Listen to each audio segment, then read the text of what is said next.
దేవుని పరిశుద్ధ నామానికి మహిమ కలుగును గాక. ప్రభువునందు మిక్కిలి ప్రియులరా, గతించిన వారము నుండి వరకు ఆయన దయగలిగిన స్థల కింద భద్రపరిచి మనమందరం ఈ రాత్రి కూడుకుని ఆయన వాక్యాన్ని వినడానికి ప్రభువు శ్రేష్టమైన సమయాన్ని ప్రభు మనకిచ్చారు. విశ్వాసవాక్కు అనే ఆధ్యాత్మికమైన కార్యక్రమాన్ని వీక్షించుచున్నటువంటి మా శ్రోతలైన మీకు అందరికీ కూడా హృదయపూర్వకమైన ప్రేమ వందనాలు. ఎలా ఉన్నారు? బాగున్నారా? మీరు బాగుండాలని తప్పక మానక మా ప్రార్థనలో మిమ్మల్ని జ్ఞాపకం చేసుకుంటా ఉన్నాం. ఈ కార్యక్రమాలు మరొకసారి చెప్తున్నాను, విశ్వాసము ద్వారా కేవలం విశ్వాసం ద్వారా మాత్రమే ఈ కార్యక్రమాలు ప్రచారం చేయబడుతూ ఉన్నాయి. ఎన్నో ఆర్థికమైన పరిస్థితులు మరి సేవ పరిచర్యలో ఎదురవుతున్నా ఈ కార్యక్రమాలు మీ అందరి శ్రేయస్సు కొరకు మీరు ఆధ్యాత్మికంగా దేవునిలో బలపడాలని, అలాగే తప్పక మా ప్రార్థనలో మీ కొరకు మేము జ్ఞాపకం చేసుకుంటున్నాము అనే విషయాన్ని జ్ఞాపకం చేస్తున్నాను. చిన్న రిక్వెస్ట్ ఏంటంటే, ఈ కార్యక్రమాలు ఆగకుండా నిరంతరము కొనసాగించబడినట్లుగా మీ అనుదిన ప్రార్థనలో జ్ఞాపకం చేసుకోవాలని ప్రభు పేట మనవి చేస్తున్నాను. ఇంకా దేవుని వాక్య ధ్యానమునకు సమయమైంది. మీ బైబిల్ చేత పట్టుకుని శ్రద్ధగా కూర్చుని దేవుని గ్రంథాలు పరిశీలిస్తూ దేవుని వాక్యాన్ని వినాలని ప్రభు పేరట మీకు నేను ప్రేమపూర్వకంగా మిమ్మలను కోరుతూ ఉన్నాను. దేవుని యొక్క వాక్య ధ్యానములోనికి వెళ్దాం. ఈరోజు ప్రసంగాంశం ఏమిటంటే, ప్రభువు దృష్టిలో అల్పమై ఉన్నవి. అందరూ చెప్పండి, ప్రభువు దృష్టిలో అల్పమై ఉన్నాయి.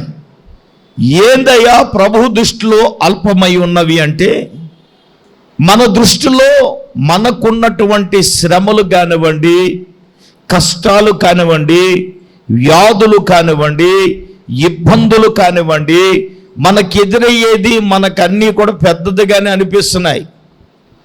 మనం ఏమనుకుంటున్నామంటే, అయ్యో ఈ అప్పులు ఎప్పుడుకి తీరుతాయిరా నాయన, నేను వేటిని నేను తీర్చగలనా, ఇది నా వలన సాధ్యం అవుతుందా, నా జీవితం అదే. ఆ సమస్య నీ దృష్టిలో ఎలాగుందంటే చాలా పెద్దదిగా ఉన్నాయి. తీరతాయే లేదని తెగ ఆలోచించేస్తున్నావు కదా.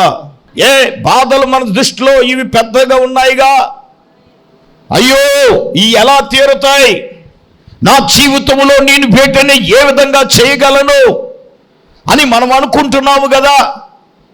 మనకున్నటువంటి బాధలు, కష్టాలు, శ్రమలు, మనకెదురై ప్రతిదీ కూడా ఇది మనకు పెద్ద సమస్యగానే ఉన్నాయి, అన్నీ పెద్దగానే ఉన్నాయి. అయ్యో నేను వీటిని ఎలాగా నేను ఛేదించగలను, ఎలాగా ఈ బాధలు, ఈ ఇబ్బందులను నేను ఎదుర్కోగలను. నిజమే, మన దృష్టిలో పెద్దగానే ఉన్నాయి. ఈరోజు ప్రభువు మనకి ఇచ్చిన అంశం ఏంటంటే, అవి ప్రభువు దృష్టిలో చాలా అల్పముగా ఉన్నాయంట. ఏంటి చెప్పండి? పక్కోళ్ళు షేకండి, చెప్పండి, ప్రభువు దృష్టిలో అల్పముగా ఉన్నాయని చెప్పండి. ఏంటి అని అడగండి. ఏంటో ఇప్పుడు ప్రభు చెప్తాడు. అందరు నా వైపు చూడండి. మొట్టమొదటిగా శ్రమలు, మనకొచ్చే శ్రమలు, మనం అనుభవించే శ్రమలు ప్రభువు దృష్టికి ఎలాగున్నాయో అల్పముగా ఉన్నాయి. చూద్దాం. నెహెమ్యా గ్రంథము 9వ అధ్యాయం తెరవండి అందరూ. 9వ అధ్యాయం 32వ వాక్యాన్ని మనం చదువుకుందాం.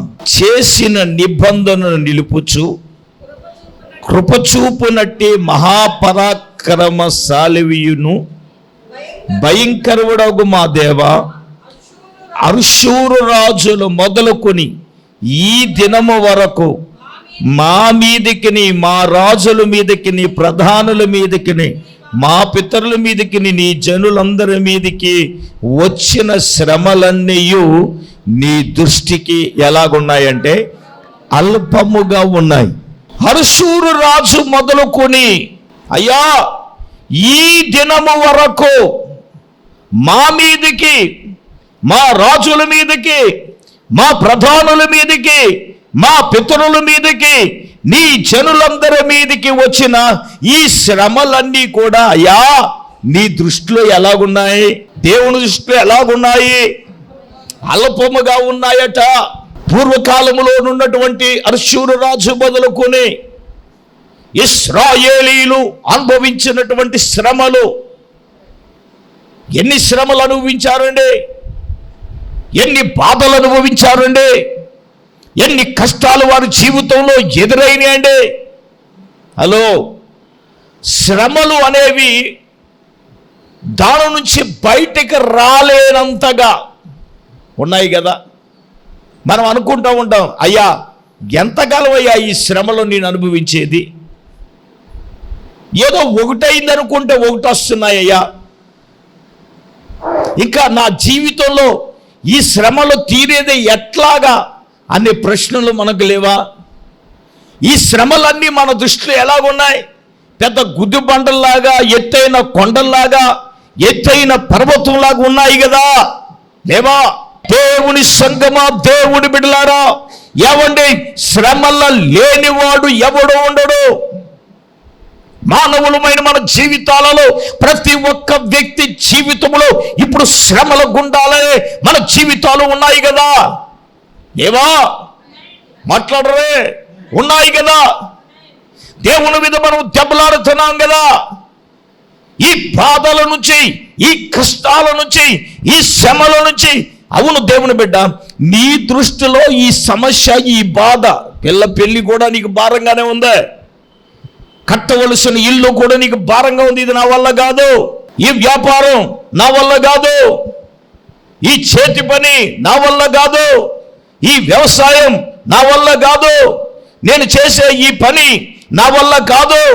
నీ దృష్టిలో అవి పెద్దవిగా ఉన్నాయి. ఈ రోజున ఇక్కడ ఇశ్రాయేలీల ప్రజల గురించి మనం చూస్తే, రాజుల మీద, ఇశ్రాయేలీల మీద పితరులైన వారందరూ కూడా శ్రమలు అనుభవించలేదండి. శ్రమలు అనుభవించలేదంటే 430 సంవత్సరాలు. మీరు ఈ 9వ అధ్యాయము పైనుంచి మీరు గమనించినట్లయితే, ఐగుప్తి బానిసత్వములో 430 సంవత్సరాలు ఇశ్రాయేలీ జనాంగము, ఇశ్రాయేలీల ప్రజలు ఉన్నారు కదా, వెట్టి చాకిరీని అనుభవించారు కదా. ఏమండి, ఆ శ్రమను భరించలేకే కదా ఇశ్రాయేలీలు దేవునికి మొరపెట్టారు కదా. మొరపెట్టారు లేదా? అయ్యా, ఈ బాధను మేము చూడలేము, ఈ ఇబ్బందులు మేము చూడలేము, ఈ బానిసత్వాన్ని మేము అనుభవించలేము, ఈ నిందలు మేము అనుభవించలేము. పని చేస్తున్నా కూడా శ్రమ అనుభవించబడి ఆరు పెట్టే ఆ టార్చర్ వారిని ఎంతగా బాధించండి. నేనేమంటానంటే, శ్రమలు మనుషులను బాధిస్తాయి. చెప్పండి, బాధించట్లేదా? ఇప్పుడు వ్యాధులు మనల్ని బాధించట్లేదా? ఆర్థిక సమస్యలు మనం బాధించట్లేదా? మనకెదురై ఇబ్బందులు మనం బాధించట్లేదా? మన వ్యక్తిగత జీవితంలో ఏమండి, మారని భర్త ఉంటే బాధించబట్లేదా? మారని కొడుకు ఉంటే బాధించబట్లేదా? ఎంత వేదనండి. నాకు మొన్న ఒక సంఘటన చూడగా నాకు చాలా బాధేసింది, నన్ను చాలా బాధించింది. దేవుని మందిరానికి వచ్చి దేవుని సన్నిధిలో ఉన్న నన్ను నేను ప్రశ్నించుకున్నాను, నా బోధ సరైనదిగా లేదా, లేక తల్లిదండ్రులైన వారే పిల్లల పట్ల బాధ్యత లేని వ్యక్తులుగా ఉన్నారా? నిజం చెప్తాను, చాలా బాధించింది. ఎందుకై అంత బాధ, అంత వేదన అంటే, ఈ రోజు మీరు బాధించడానికి కారణం ఈ శ్రమలే కదా. ఎన్ని వేదనకరమైన పరిస్థితులు మీ జీవితంలో మీరు ఎందుకు ఫేస్ చేయట్లేదా? పెద్దవిగా ఉన్నాయని లబో తిబోమని ఏడ్చేదానికంటే ఆ శ్రమలు రావడానికి గల కారణం ఏంటి? మీరు గమనిస్తే ఎందుకు వచ్చినాయి అంటే, వీరు దేవుని ఆజ్ఞలు త్రోసేశారు. మీరు గమనించండి, 9వ అధ్యాయం అంతా ఆయన ధర్మశాస్త్రాన్ని వీళ్ళు అనుసరించడం మానేశారు కదా. ఒకసారి చూడండి, 29వ వచనంలో మనం చూస్తే, నీ ఆజ్ఞలు విధులను ఒకడు అనుసరించినట్లా వాటి వలన బ్రతుకును కదా. వారు మరలా నీ ధర్మశాస్త్రమును అనుసరించి నడుచుకున్నట్లు నీవు వారి మీద సాక్ష్యము పలక, వారు గర్వించి నీ ఆజ్ఞను లోబడక పాపులై నిన్ను తిరస్కరించి తమ మనస్సును కఠిన పరుచుకుని నీ మాట వినకపోవడం కదా. మనసులో ఏమొచ్చిందంట? గర్వం. చెప్పండి, ఏందయ్యా, దేనికయ్యా గర్వం? పొగరు దేనికి? ఏముందయ్యా గర్వపడుతున్నాడు, ఎంతాన్ని చూసి గర్వపడుతున్నావు ఏంటి? సరిగ్గా ఒక 4 రోజులు లంకన పెడితే నీ అందమైన ముఖాన్ని చూసుకుంటే, అద్దంలో చూసుకుంటే, నీ చర్మ సౌందర్యాన్ని చూసుకుంటే ఎలాగుంటుందో తెలుసా? వంకాయను నూనెలో ఏపితే ఎలాగుంటుందో అలాగుంటుంది నీ ముఖం. డబ్బును చూసి గర్వించడానికి ఏముంది? బంగారాన్ని చూసి గర్వించడానికి ఏముంది? పొలాలు చూసి గర్వించడానికి ఏముంది? ఇల్లును చూసి గర్వించడానికి ఏముంది? నేనంటాను, ఈరోజు మనం శ్రమలలో కూరుకుపోవడానికి గల కారణం మన మనసులో గర్వించడాన్ని బట్టే కదా. ఇక్కడ కూర్చున్న వారు కానీ, టీవీ ముందు కూర్చున్న వారు కానీ, నా జీవితం ఇలాగైపోయింది, నా బ్రతుకు ఇలాగైపోయింది, నేను మహారాజులాగా ఉండేవాడిని, నా స్థితి ఇలాగుండేది, నేను అలాగుండేవాడిని, ఇలాగుండేవాడిని, నా బ్రతుకు ఇలాగైపోయింది అనుకున్నావా? నువ్వు గర్వించావు కాబట్టి అలాగైపోయావు. సోదరుడా, సోదరి, ఒకవేళ నిరాశతో టీవీ ముందు కూర్చుంటే దేవుడు నీతోనే మాట్లాడుతున్నాడు. మనసులో గర్విస్తున్నావా? చూడండి, ఈ నెహెమ్యా గ్రంథము 9వ అధ్యాయంలో మనం చూస్తే, వారు గర్వించి ఆయన ఆజ్ఞలు ఏం చేయలేదటండి, లోబడలేదు. గర్వం ఉన్నవాడు దేవుని ఆజ్ఞనికి ఏం చేయడు, లోబడడు. తండ్రికి ఉంటే పిల్లలకు వస్తాయి, తండ్రికి లేదే పిల్లలకి ఎలాగొస్తుంది? ఆజ్ఞలు లోబడకుండా ఇష్టానుసారంగా బ్రతికితే, నీ పిల్లల ముందు నువ్వు బతికితే ఆడికి ఎలాగొస్తుంది? భయం రాదు కదా. ఆడు ముందే నువ్వు తింగరేషాలైతే ఆడికి ఎలాగొస్తుంది? ఓహో, నా నాన్న ఇలా చేస్తున్నాడు కాబట్టి నేను కూడా ఇలాగ చేయొచ్చు. మార్గదర్శనం ఎవడో బయటోడు కాదు, తండ్రులే పిల్లలకు మార్గదర్శులుగా ఉంటే, మనసును గర్వించి ఆజ్ఞను లోబడగా, ఆజ్ఞలను త్రోసివేసి, నేనంటాను, ఈరోజు అమ్మ తలలు పైకెత్తండి. తల్లులుగా పిల్లలకు నేర్పాలిగా. నువ్వు ఇందులో ఉండి నీ పిల్లల విగ్రహారాధనలో పెడతావా? వాళ్ళు సాంబ్రాన్ని పొగేస్తారా? వాళ్ళకి వేస్తారు, రేపొద్దు నీకేస్తారు, వేసి రక్తం వేజేయి. తేడా వద్దు, నాకు కూడా వేస్తారా, లేచి రక్తం వేజేయి. అంటే ఏంటి? నువ్వేమో ఇక్కడ దేవుని మేకప్ చేద్దామని, వాళ్ళేమో అక్కడ మేకప్ చేద్దాం. అలా కుదరదు. సమన్వయం చేద్దామని చూస్తే నీ పని ఇత్తడే, ఏచి రక్తం వేజేయి. ఇంతకన్నా నేనేం చెప్పను. చెప్పండి హల్లెలూయా, స్తోత్రం చెప్పండి. అర్థమవుతుందా? హల్లెలూయా. దేవుడు ఇత్తడంటే ఎలాగుండదు తెలుసా? మామూలుగా ఉండదు. హలో, మీరు మాట్లాడినా మాట్లాడకపోయినా ఇశ్రాయేలీయులు తన ప్రజలు శ్రమలు అనుభవించడానికి రీజన్ ఏంటంటే మనస్సును గర్వించారు. తర్వాత ఏంటండి? ఆజ్ఞలను ఏం చేయలేదంటండి, లోబడలేదంట. చూడండి, నీ విధుల విషయంలో, అంటే నీ విధుల విషయంలో ఎలాగున్నారంట? అమ్మా, విధులంటే చెయ్యవలసిన విషయాలు, ఆ వాటిని విధులు. చెయ్యవలసిన విషయములో, విధుల విషయంలో ఎలాగున్నారు? పరిశుద్ధులుగా ఉన్నారా? అబ్బాయి, యవన బిడ్డలు పాపాత్ములుగా ఉన్నారా? హలో, నువ్వు చేయవలసిన పనులు, నువ్వు కాలేజీలోకి వెళ్ళినా వాళ్ళు వేసినట్లుగా తెంగరేషాలు వేయడానికి కుదరదు. నువ్వు ఎలాగుండాలి? పరిశుద్ధంగానే ఉండాలి. అర్థమవుతుంది? మళ్ళీ పాపులు వాళ్ళు ఎలాగైనా బతుకుతారు, ఎలాగైనా జీవిస్తారు. మనం ఎలాగుండాలి చెప్పండి? నీటిలో ఉన్న తామరాకులా ఉండాలి మనం. తెలుసా నీకు? తామరాకు నీటిలో ఉంటుంది కానీ నీళ్ళు తామరాకులో ఉండవు. అర్థమవుతుందా? క్రైస్తవుడు లోకంలో ఉండొచ్చు కానీ లోకం క్రైస్తవుల్లో ఉండకూడదు. సాధు సుందర్ సింగ్ అనే భక్తుడు చాలా సందర్భాల్లో చెప్పాను, క్రీస్తులో ఉన్నవారు క్రీస్తులో లేనివారనే దాంట్లో ఒక ఉపమానం చెప్పాడు. ఆయన ఒక విషయాన్ని చెప్పాడు. ఒక రాయిని తీసుకుని ఎక్కడ వేయమన్నాడు? నీళ్ళలో వేయమన్నాడు. కొంతసేపు ఆ రాయిని నీళ్ళలో ఉంచమన్నాడు. ఉంచిన తర్వాత తీయమన్నాడు. తీసిన తర్వాత రాయిని పగలగొట్టమంటే లోపడంతా ఎలాగుంది? పొడిగా ఉందంట. అంటే నీళ్ళలో రాయి ఉంది కానీ రాయిలో నీళ్ళు లేదు. క్రైస్తవుడు లోకంలో ఉండొచ్చు కానీ లోకం క్రైస్తవుల్లో ఉండకూడదని దైవజనుడు సాధు సుందర్ సింగ్ అనే భక్తుడు చెప్పాడు. ప్రియమైన వాళ్ళారా, విధులంటే నీవు చెయ్యవలసిన పని. క్రైస్తవుడుగా నువ్వు చేయవలసిన పని విషయంలో నువ్వు పరిశుద్ధులుగా ఉండాలా, పాపులుగా ఉండాలా? హలో, ఇలాగంటున్నాను కాదు, నీలో లోకానుసారమైన కోరికలు చావలేదు, ఆశలు చావలేదు. ఏమండి, ఇచ్చలు నువ్వు చంపుకోలేకపోతున్నావు, కోరికలు చంపుకోలేకపోతున్నావు. ఏమండి, దేవుడిచ్చిన దాంట్లో తృప్తి పడకుండా ఇదిగో వాళ్ళు అలాగున్నారు కాబట్టి నేను కూడా అలాగే ఉండాలి, వాళ్ళకు ఉన్నదే నాకు ఉండాలి, నేను వాళ్ళలా ఉండాలి అని ఒకప్పుడు బాగానే ఉన్నావుగా. ఈ రోజున ఏమైంది? విధుల విషయంలో పరిశుద్ధులుగా ఉండాలి కానీ పాపులుగా ఉండకూడదు. చేయవలసిన వాటిలో మనం ఎలాగ ఉండాలి చెప్పండి? నీటిలో ఉన్నటువంటి తామరాకులాగా ఉండాలి కానీ నువ్వు పులుపుకోవలసిన అవసరం లేదు. ఏదో మాంసంతో పూర్వకాలం సామెత ఉంది, మాంసం తింటున్నామని చెప్పండి. అయ్యి బాబాయ్ ఎంత బ్రహ్మాండంగా చెప్పారండి, స్తోత్రం చెప్పండి. ఇన్నాళ్ళకి నచ్చారు నాకు, దేవునికి స్తోత్రం చెప్పండి గట్టిగా. హల్లెలూయా, హల్లెలూయా. దుమ్ములు మెల్ల వేసుకోగా, నిజమేగా. విధుల విషయంలో వాళ్ళు ఎలాగున్నారట?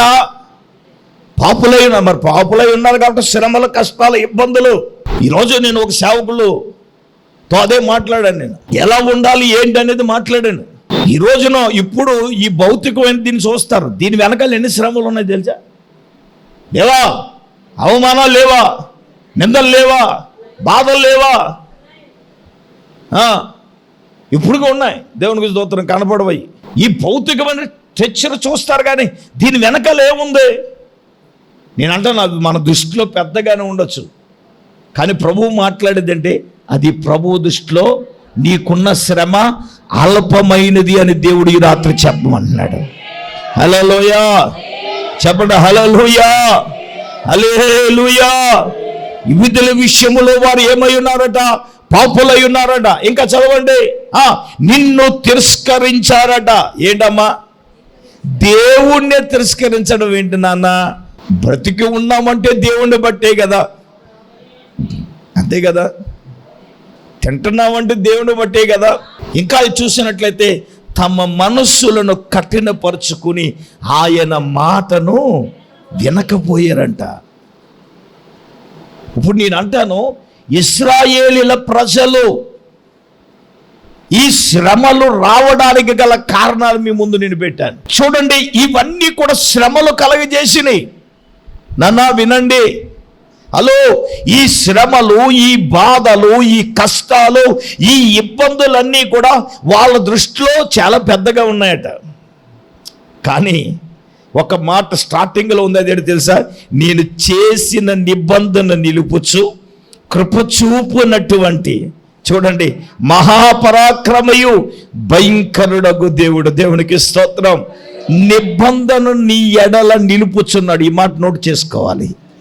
నీ మీద కృప చూపుతున్నాడు. ఈ మాట జ్ఞాపకం చేసుకోండి. ఈ రోజున నీ ఎడల తన నిబంధనను ఆయన మీరటం లేదు. మానక ఏం చేస్తున్నాడు? ఆయన కృప చూపుతున్నాడు. ఈ మాట జ్ఞాపకం చేసుకోవాలి. హలో, కృప ఉంది కాబట్టి నిబంధనను ఆయన మరచువాడు కాదు గనుకనే ఆయన అంటాడు, ఇదిగో మీ అందరి మీదకి వచ్చిన శ్రమ ఆయన దృష్టిలో ఎలాగుంది చెప్పండి. అయితే ప్రభు ఈ రాత్రి ఇక్కడ కూడిన బిడ్డలకి చెప్పమంటున్నాడు, నీకొచ్చే ఈ సమస్యలు, నువ్వు ఎదురయ్యే ఈ ఇబ్బందులు నీ దృష్టిలో ఎలాగున్నాయి చెప్పండి? ఎలాగున్నాయి? పెద్దగానే ఉన్నాయి, కానీ ప్రభు దృష్టిలో ఎలాగున్నాయి చెప్పండి రా, చెప్పండి రా నాన్న, ఎలాగున్నాయి? నీకు వచ్చే ఎగ్జామ్స్ నీ దృష్టిలో ఎలాగున్నాయి? నీకు చదివే నీకు ఎలాగుంది, కానీ దేవుని దృష్టిలో ఎలాగుంది? చిన్నవిగా ఉన్నాయి, చిన్నవిగా ఉన్నాయి. నీ అప్పులు నీకు ఎలాగున్నాయి, కానీ ప్రభు దృష్టిలో ఎలాగున్నాయి? నీ ఇల్లు నీ దృష్టిలో ఎలాగుంది, కానీ ప్రభు దృష్టిలో ఎలాగుంది? ఎలాగున్నాయి. నీ సమస్యలు నీ దృష్టిలో ఎలాగున్నాయి? ఎలాగున్నాయి, కానీ ప్రభు దృష్టిలో ఎలాగున్నాయి? అల్పమైనగా, చిన్నమైన, చిన్నగా ఉన్నాయి దృష్టిలో. ప్రియమైన దేవుని బిడ్డలారా, ఈరోజు నీ జీవితంలో నువ్వేమనుకుంటున్నావో ఒకసారి ప్రభువు నాకు ఇచ్చిన వర్తమానం ఇది. నేను ఏమి చెప్పాలి అని అనుకుంటున్న సమయంలో ప్రభు అన్నారు, నా దృష్టిలో ఇవి అల్పంగా ఉన్నాయి, నా బిడ్డలకు చెప్పు, నా బిడ్డలకు చెప్పు. నువ్వు శ్రమల గురించి నువ్వు బాధపడకు, నీ దృష్టిలో పెద్దగా ఉన్నాయి, కానీ నా దృష్టిలో అవి ఎలాగున్నాయి తెలుసా? అల్పముగా ఉన్నాయి. ఆమేన్ చెప్పండి, ఆమేన్ చెప్పండి, ఆమేన్. రెండవదిగా దేవుని బిడ్డలారా, రెండవదిగా ఒకసారి ముగ్గురు రాజులు, ఎవరంటే ఇశ్రాయేలీల రాజు, అలాగే యూదా రాజు, ఎదోము రాజులు ముగ్గురు కలిసి మోయాబు మీదకి వారు దండెత్తుకుని బయలుదేరారు. వారు 7 దినాలు ఆ పట్టణం చుట్టూ తిరిగేటప్పటికీ వాళ్ళకున్నటువంటి దండుకి, అంటే వాళ్ళున్న సైన్యానికి, వాళ్ళకున్న పశువులకు నీళ్లు త్రాగడానికి ఏమీ లేక అయిపోయింది. ఈ లోపల ఆ ముగ్గురు రాజులు, బాబోయ్ పరిస్థితులు ఎలాగున్నాయి, మనం కానీ మోయాబు రాజు చేతికి మనం అప్పగించబడతామేమో, ఒకవేళ యెహోవా మనం పిలిచినట్టావా. ఇప్పుడు యెహోషువపాతు ఏమంటున్నాడు తెలుసా? అడిగాడు, ఏమయ్యా మనం యెహోవా యొద్ద విచారణ చేయటానికి యెహోవా ప్రవక్తలలో ఒక్కడైనా ఇచ్చడున్నాడా అని అక్కడ అడిగాడు. ఎవరు? యెహోషువపాతు. అప్పుడు ఇశ్రాయేలు రాజు అంటాడు, అయ్యా సేవకుల్లో ఒకడైనటువంటి ఏలియా గారి యొక్క చేతుల మీదుగా నీళ్లు పోయిస్తూ వచ్చినటువంటి షాపాతు కుమారుడైనటువంటి ఎలీషా ఇక్కడ ఉన్నాడు అని ఎప్పుడైతే ఇశ్రాయేలీల రాజు యెహోషువపాతుకు చెప్పాడో, యెహోషువపాతు అన్నారు, ఏంటో తెలుసా, మనం అర్జెంటుగా అతని దగ్గరికి వెళ్దాం, అతని దగ్గర విచారిద్దాం. అసలు మోయాబు రాజుకి మనకు అప్పగిస్తాడా, లేక మనం ఆడికి అప్పగించబడతామా? మన పశువులకి మనకి త్రాగడానికి, సైన్యానికి మనకు త్రాగడానికి నీళ్ళు లేవు, చాలా ఇబ్బంది వచ్చేసింది. నిజంగా నేను చెప్తున్నాను, ఈ రోజున వాళ్ళ దృష్టిలో అది ఎలాగుందంటే, సడన్గా నీళ్ళు అయిపోతే ఎలాగండి. ఇప్పుడు ఇంతకీ విషయం చెప్తాను వినండి. 2వ రాజుల గ్రంథము 3వ అధ్యాయము 12వ వాక్యాన్ని నుంచి చదువుదాం. 2వ రాజుల గ్రంథం 3వ అధ్యాయం 12వ వచనం నుంచి చదువుదాం. యెహోషువపాతు యెహోవా ఆజ్ఞ ఇతని ద్వారా మనకు దొరుకుననుకుని ఇశ్రాయేలు రాజును ఎదోము రాజును అతని యొద్దకు పోగా, ఎలీషా ఇశ్రాయేలీల రాజును చూచి, నాతో నీకేమి నిమిత్తం? నీ తల్లిదండ్రులు ఉంచుకున్న ప్రవక్తలు యొద్ద ఉన్నారు కదా, పొమ్మని చెప్పాను. రాజు అంటున్నాడు, అలాగనొద్దయ్యా, యెహోవా రాజులమైన మా ముగ్గురిని పిలిచినని అతనితో అనినప్పుడు ఎలీషా ఇట్లా, నేను యవన సన్నిధిని నేను నిలబడి ఉన్నాను, ఇశ్రాయేలీల దేవుడైన యెహోవా జీవము తోడు,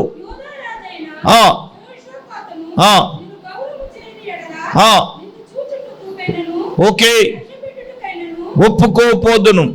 చూడండి, నా యొద్దకు వీణ వాయించగల ఒకడు తీసుకురమ్ము. వాయించు ఒకడు వచ్చి వాయించుచుండగా యెహోవా హస్తము అతని మీదికి వచ్చును గనుక అతడు ఈ మాటలు ఇలాగ ప్రకటన చేశాను. చూడండి, యెహోవా సెలవిచ్చిందేమనగా, ఈ లోయలో చాలా గోతులు మీరు తవ్వించండి. యెహోవా సెలవిచ్చిందేమనగా, గాలియే గాని వర్షమే గాని రాకపోయినను మీరును మీ మందలను ఈ పశువులను త్రాగుటకు నిండి ఉండును. ఇది యెహోవా దృష్టికి అల్పమే.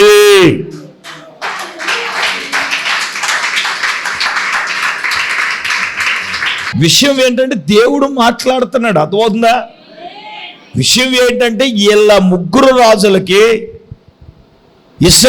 ఎలీషా దగ్గరికి వెళ్ళి, అయ్యా మేము ఏమన్నా మోయాబుల చేతులకు అప్పగించబడతామా ఏందయ్యా అంటే, వాయిద్యం వాయించేవాడిని ఒకటి తీసుకురండి అని చెప్పి వీణ వాయిద్యం వాయించుచుండగా దేవుని హస్తము ఎవరి మీదకి వచ్చిందో తెలుసా?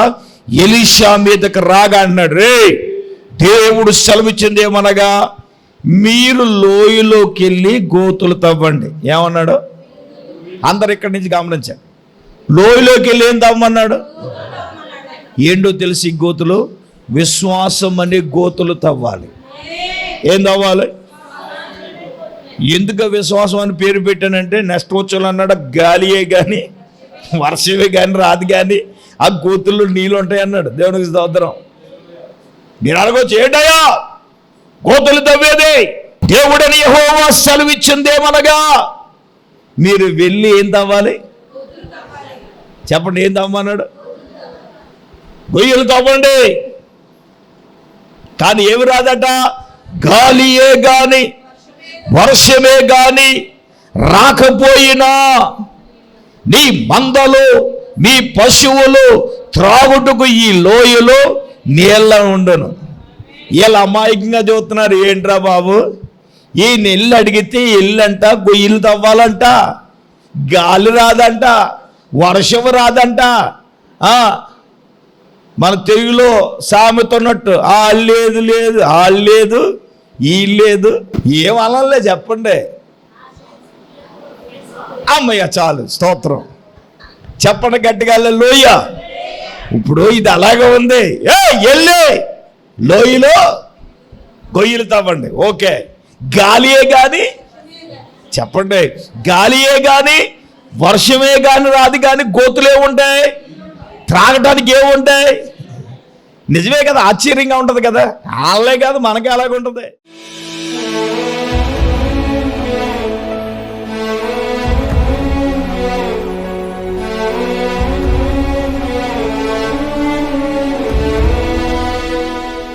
ఈ ప్రత్యేక సమయంలో నీ వాక్యమును బట్టి నీ దృష్టిలో అల్పమే, ప్రభువు దృష్టికి అల్పమే అని నీ వాక్యం ద్వారా మాతో మాట్లాడి ఉన్నావు. స్పష్టంగా మా జీవితంలో మాకెదురయ్యే శ్రమలన్నీ అవి పెద్దవిగా ఉన్నాయి కానీ ప్రభువా నీ దృష్టికి చాలా అల్పమై ఉన్నావని మాట్లాడారు. విత్తబడిన మాటలు బిడ్డల హృదయాల్లో ఈ మాటలన్నీ నీరు కట్టి ఫలింపు చేయండి అయ్యా. ప్రతి ఒక్క బిడ్డను బలపరచండి. బలహీనులుగా ఉన్నవారిని వారందరికీ విడుదలను అనుగ్రహించండి అయ్యా. ఈ టైఫాయిడ్, ఈ డెంగ్యూ అయ్యా, ఈ వైరల్ ఫీవర్ ద్వారా బిడ్డల్లో ఏలుబడి చేస్తున్న ప్రతి బలహీనత కాలిపోవును గాక. వారికున్న సమస్యలు, బాధలు, ఇబ్బందులు, ఇరుకుల నుంచి విడుదలను అనుగ్రహించండి. ప్రతి కుటుంబాన్ని, ప్రతి ఒక్క బిడ్డను కూడా బలపరిచి నడిపించమని యేసు నామములో ప్రార్థన చేసి అడిగి వేడుకొనుచున్నాను తండ్రి, ఆమేన్. తండ్రి, కుమార, పరిశుద్ధాత్మ త్రియేక దేవులో సదాకాలము తోడైనను గాక.